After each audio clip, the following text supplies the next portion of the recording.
Hello! Hi అండి అందరికి. రీసెంట్‌గా కిమ్స్ వైద్యులు మనందరికీ తెలుసు కదా!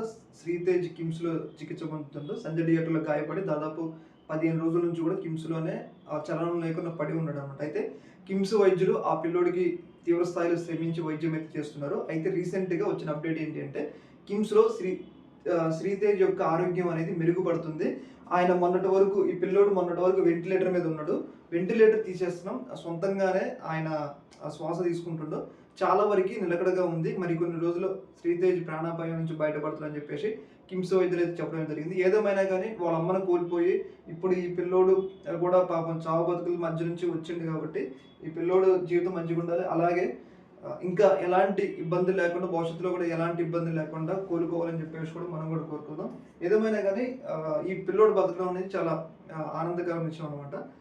కిమ్స్ వైద్యులు చెప్పారు ఈ పిల్లోడికైతే ఎలాంటి ప్రాణాపాయం లేదు, నిలకడగా ఉంది అని చెప్పేసి వాళ్ళైతే ఒక హెల్త్ బులెటిన్ అయితే రిలీజ్ అయితే చేయడం జరిగింది. ఈ యొక్క అంశం మీద మీ యొక్క అభిప్రాయాన్ని తెలియజేయండి. Okay madam, thank you.